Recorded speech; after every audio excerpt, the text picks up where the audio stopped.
Ndugu zangu wa Tanzania na watazamaji wote kwa ujumla, mahali popote mlipo, naomba niwasalimie hamjambo. Natumai umzima, ubuheri wa afya, na mipenye nipo kukwema. Karibu katika mwendelezo wa matukio haswa katika taifa la Tanzania. Hatimaye serikali mpya imekwisha tangazwa katika taifa la Tanzania. Nani ametangaza serikali mpya na sababu ni zipi ambazo zimechangia haya yote kuafikiwa? Hayo ni maswali ambayo tunaenda kuyajibu kabla tutamatishe hii kanda. Kuna sauti naomba tuisikize ya kutangaza serikali mpya ya mpito ambayo haiongozwi na Samia Suluhu Hassan kuchukua nafasi ya kushikilia haswa kwa uongozi haswa katika taifa la Tanzania. Msaidizi ama naibu mwenyekiti wa chama cha Chadema ambaye anaitwa John Heche, naomba tumsikize vile anatangaza serikali mpya katika taifa la Tanzania, serikali ya mpito. Kisha baadaye kirudi nitakuwa na changanua moja kwa moja. Tumsikize John Heche, naibu mwenyekiti wa Chadema. Tunataka serikali ya mpito isiyoongozwa na Samia Suluhu Hassan, itakaowekwa chini ya usimamizi wa taasisi huru za kimataifa, Chadema na Watanzania. Kwa kuwa serikali haina uhalali wowote, Chadema inataka kuanzishwa kwa serikali ya mpito. Haitaongozwa na Samia Suluhu Hassan wala serikali ya CCM. Itasimamiwa na mashirika ya kimataifa yenye kuaminika na yenye uwezo kama vile Umoja wa Mataifa, AU na SADC. Itafungua anga ya kisiasa na uhuru wa kujieleza. Itaratibu uchaguzi mpya wa kitaifa kwa uwazi, uadilifu na uangalizi huru wa kimataifa. Itahakikisha kuachiwa huru kwa wafungwa wote wa kisiasa na wote waliofunguliwa kesi za uongo. Umesikiza vile ametangaza. Kabla nizame kwa undani, shukuru wote ambao mnatazama hii kana mahali popote mlipo, mzidi kubarikiwa na Mwenyezi Mungu akae katika kiti cha enzi. Kwa heshima na taadhima unapoendelea kutazama hii kanda, tukabidhi like. Kuna alama ya kidole hapa chini mwa kanda, bonyeza hiyo alama ya kidole kama moja ya kutukabidhi like, na ikiwa hauja subscribe na kupembeleza uweze kusubscribe, na asante. Welcome to our analysis. Umesikiza sauti ya John Heche vile ametangaza wa chama cha demokrasia na maendeleo nchini Tanzania, Chadema. Anasema ya kwamba tunataka serikali ya mpito ambayo haiongozwi na rais wa sasa katika taifa la Tanzania, Samia Suluhu Hassan.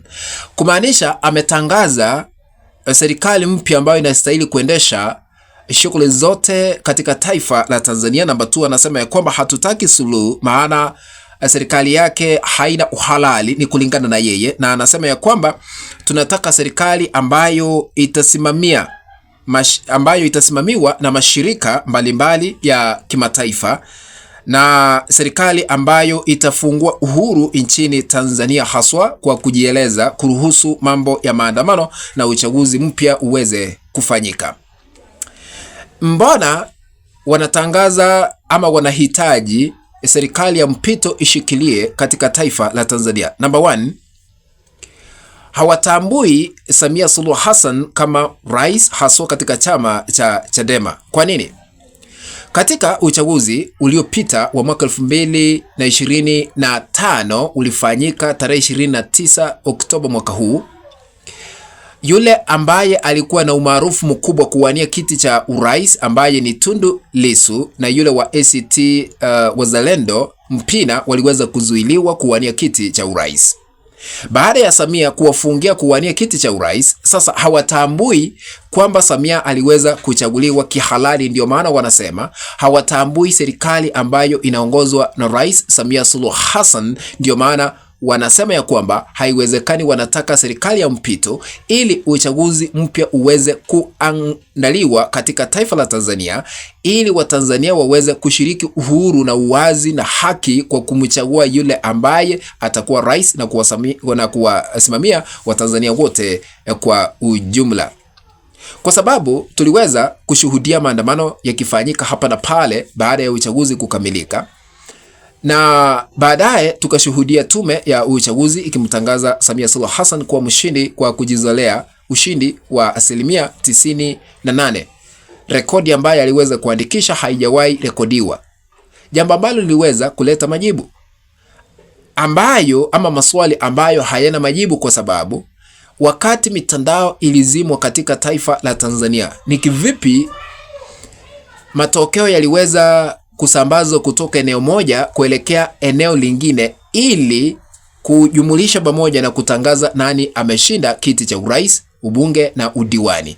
Kwa sababu mtandao uliweza kuzimwa kwa zaidi ya siku 5 mfululizo, kumaanisha hata wale ambao walikwisha tangaza uchaguzi haieleweki ni kivipi waliweza kupokea matokeo kutoka sehemu mbalimbali katika taifa la Tanzania. Namba 2, kwa nini wanapinga uongozi wa Samia Suluhu Hassan? Namba 2 ni kwa sababu ya maandamano ambayo yaliweza kushuhudiwa Tanzania. Ikiwa angechaguliwa kwa njia ya halali, maandamano hayangefanyika.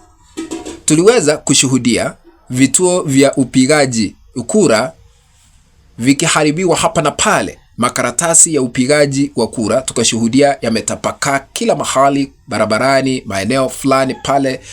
Na sasa Chadema hawawezi kuruhusu na kusema ya kwamba serikali ambayo ilikwisha tangazwa ni halali. Ndio maana wanapinga, kwa sababu ya maandamano hayo ambayo yaliweza kusababisha maafa. Hadi kufikia sasa kuna baadhi ya miili ambayo inadaiwa kwamba haijapatikana kufikia sasa. Ndio maana tukashuhudia Umoja wa Mataifa, tukashuhudia Marekani wakiomba uchunguzi wa kina uweze kufanyika kuhusu mauaji ili idadi kamili iweze kujulikana ni akina nani na ni wangapi waliweza kuangamia kufuatia maandamano hayo. Namba 2, wakatuma ujumbe hata mataifa 16 kutoka eneo la magharibi waliweza kuandika habari ya umoja na kusema ya kwamba tunataka miili ile yote ambayo inashikiliwa ama imewekwa mahali fulani iweze kuwasilishwa ama kuachiliwa kwa familia husika, kwa sababu tuliweza kushuhudia baadhi ya familia zikizika viatu wakati wa mazishi, wengine wakitumia picha za wale ambao wanadaiwa kuuawa na hawaonekani walipo. Ishara tosha kwamba kuna ukosefu wa miili wa baadhi ya Watanzania wale ambao waliweza kuangamia. Ndio maana Chadema hawawezi kukubali kufikia sasa. Namba 3, ikumbuke kwamba Tundu Lissu amezuiliwa gerezani zaidi ya siku 270 kufikia sasa, na aliweza kushitakiwa kwa uhaini. Na katika taifa la Tanzania uhaini ni kosa ambalo ukipatikana nalo halina dhamana yoyote. Kwa hivyo kufungwa kwa Tundu Lissu, na tuliweza kushuhudia hata mke wake akiwa katika bunge la Ulaya wakiandamana hapa na pale kuomba aweze kuachiliwa huru, ni ishara tosha kwamba kuna uongozi wa kimla katika taifa la Tanzania. What do you think? Kuna uwezekano ama wewe unaunga mkono serikali ya mpito katika serikali ama katika taifa la Tanzania? Serikali ya mpito ishikilie ama Samia aendeshe shughuli za uongozi? Utaniandikia katika sehemu ya maoni. Kufikia hapo, mpenzi mtazamaji, ndipo natia kikomo katika uchanganuzi wa masuala haya ya kisiasa. Tukutane katika kanda ambayo nitaitengeneza hapo baadaye. If you have not subscribed to our YouTube channel, I'm requesting you to consider subscribing by smashing the subscribe button that is down here. Once you are done, remember to turn on the notification bell so that the moment we upload the video clip, you'll be notified automatically that Omokenya TV has uploaded the video clip to watch. Remember to share our content also at our WhatsApp groups and on Facebook. That is the only way we can continue building this channel of ours, Omokenya TV. Let's meet in the next video. Bye bye.